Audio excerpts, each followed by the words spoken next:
നിങ്ങളുടെ വിശ്വാസത്തിൻ്റെ പ്രവൃത്തിയും സ്നേഹത്തിൻ്റെ പ്രയത്നവും നമ്മുടെ കർത്താവായ യേശു ക്രിസ്തുവിലുള്ള നിങ്ങളുടെ ദൃഢമായ പ്രത്യാശയും ഞങ്ങൾ അനുസ്മരിക്കുന്നു എന്നൊക്കെ പറഞ്ഞിട്ടാണ് തെസ്സലോനിക്കക്കാരോട് വിശുദ്ധ പൗലോസ് അപ്പോസ്തലൻ തൻ്റെ എഴുത്തെഴുതുന്നത്.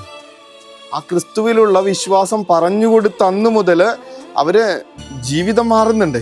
അവനിൽ മാത്രമാണ് പിന്നെ വിശ്വസിക്കുക. പഴയ നിയമത്തിൽ അത് നമ്മൾ വ്യക്തമായിട്ട് കാണുന്നത് യോനാ പ്രവാചകന്റെ പുസ്തകത്തിലാണ്. നിനവേ എന്ന് പറയുന്ന ഒരു നഗരത്തിലേക്ക് ചെന്നിട്ട് ഈ കർത്താവിനെ കുറിച്ച് ഒരു ചിന്തയും ഇല്ലാതിരുന്ന് ജീവിച്ചിരുന്ന മനുഷ്യരുടെ ഇടയിലേക്ക് കർത്താവിനെ പറ്റി, അവിടുത്തെ ക്രോധത്തെ പറ്റി, അവിടുത്തെ കരുതലിനെ പറ്റി ഒക്കെ ആള് വാചാലനാകുന്ന നേരത്ത് പിന്നീട് ഒരു നിമിഷം താമസിക്കാതെ യോനാ നഗരം മുഴുവൻ, രാജാവടക്കം, കന്നുകാലികളടക്കം, അതെന്ന് പറഞ്ഞാൽ ഒരു എക്സ്ട്രീമിൽ നിന്ന് മറ്റേ അറ്റത്തുള്ളവർ വരെ ഇങ്ങനെ ചാക്കൊടുത്ത് ചാരം പൂശി ദൈവത്തിലേക്ക് മടങ്ങുന്ന ഒരു കാഴ്ച നമ്മൾ കാണും. അതിൻ്റെ മനോഹരമായിട്ടുള്ളൊരു ബാക്കി ഭാഗം കൂടെ വായിക്കണം നമ്മൾ. താൻ ചെയ്യാൻ ഉദ്ദേശിച്ചിരുന്ന തിന്മകളിൽ നിന്ന് ദൈവം പിന്മാറി. കർത്താവിൻ്റെ തീരുമാനം വരെ മാറ്റാനായിട്ട് ഇടയാക്കിയ കാരണത്തെക്കുറിച്ചാണ് പറയുന്നത്. കാരണം അവര് സത്യ ദൈവത്തെ തിരിച്ചറിഞ്ഞു, സത്യം എന്താണെന്ന് മനസ്സിലാക്കി അതിലൂടെ നടക്കാനായിട്ട് അവർ തീരുമാനിച്ചു. അതിനുവേണ്ടി അവർ തങ്ങളുടെ ജീവിതത്തിൻ്റെ വഴികളിൽ മാറ്റം വരുത്തി.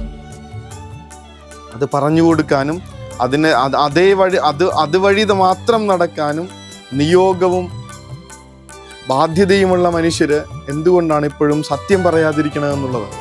നമ്മുടെ കുഞ്ഞുങ്ങളോട് സുവിശേഷത്തിന്റെ സത്യങ്ങളിൽ ഏതെങ്കിലും ഒരെണ്ണം നമ്മൾ പറഞ്ഞു കൊടുത്തിട്ടുണ്ടോ? ഈ കുടുംബത്തില് ശരിക്കുള്ള സുവിശേഷത്തിന്റെ ആ ഒരു ധ്യാനം നമുക്ക് നടക്കുന്നുണ്ടോ എന്നൊക്കെ ആലോചിച്ച് നോക്കി.